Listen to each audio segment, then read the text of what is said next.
Where abides this mind elephant? Where does this breath reside?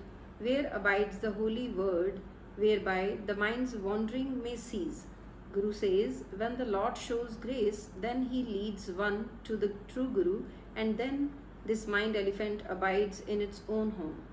When the mortal eats up his ego, then he becomes immaculate and restrains his wandering mind. How can the primal being be known? How can man realize his own real self? How can the sun enter the house of the moon? When by the Guru's grace one stills his ego, then Nanak says the sun easily enters into the house of the moon. When the mind in poise abides in the heart, then by Guru's guidance the primal being is realized. This breath is seated in the home of navel region. Searching by Guru's guidance, the seeker can realize the essence. The holy word abides in its own home, thereby mind's wandering ceases. The mind obtains the Lord, whose light is pervading the three worlds. The appetite for the true Lord consumes suffering and desire, and one remains tied through the truth. The unsounded word is realized by the Guru's guidance. A rare one alone can expound it. Nanak says, the die of him who tells the truth does not ever depart. When this heart and body were not, where did this mind abide then?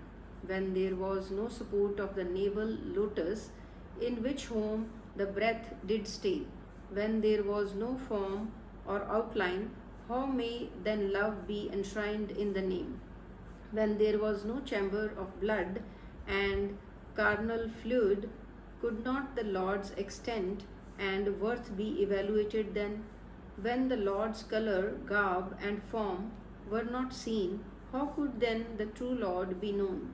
Nanak says, they alone are the true anchorites who are imbued with the name. Now, then, and ever, they see the truest of the true.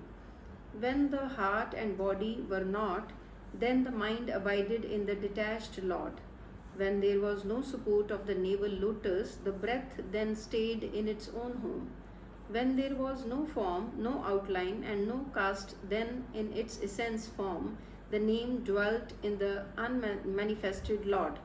When there was no body tomb, no world, and no sky, then the light of the formless Lord alone pervaded the three worlds.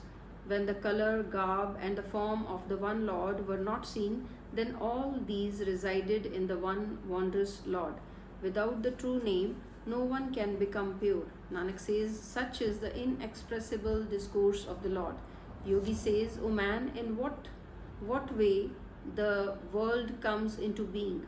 By what affliction does it perish? Guru says, O man, through ego the world comes into being. By forgetting the name, it suffers pain and perishes. The Guru word, by contemplating the essence of enlightenment and by holy word, burns his ego. His body and mind becomes pure, and pure is his speech, and he remains merged in the true Lord. Through the Lord's name, he remains unattached to the world and keeps the true name enshrined in his heart. Nanak says, without the name, yoga is not ever attained. Contemplate thou in heart and see. Rare is the one who by Guru's grace reflects on the true name. The utterances of the Guru word are true and are manifested all over. By Guru's grace, the mind is steeped in the Lord's love, but rare is the one who realizes this. By Guru's grace, one abides in his own home, self. It is through the Guru that yogi knows the way of yoga. Nanak says, the Guru word knows the one Lord alone. Without serving the true Guru, the name is not attained, and without meeting the true Guru, no one is emancipated. Without meeting the true Guru, the name is not attained. Without meeting the true Guru, one suffers immense pain.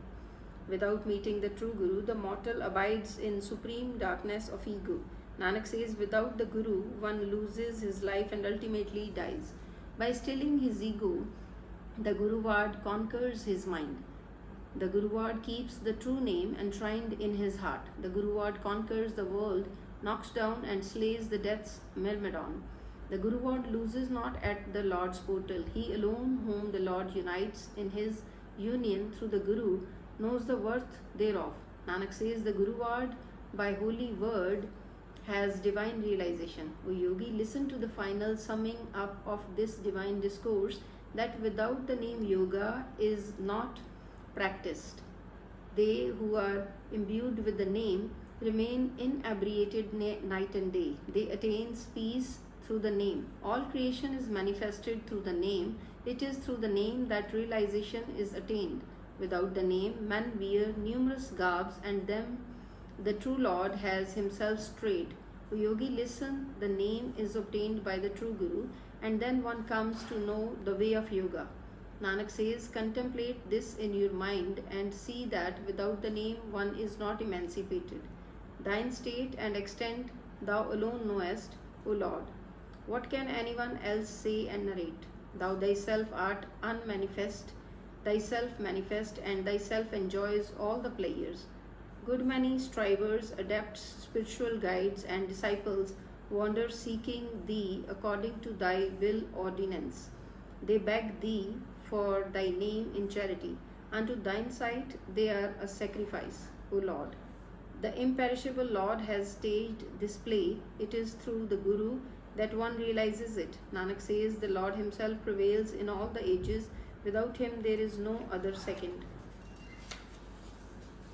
The creator of all is one, the only one. He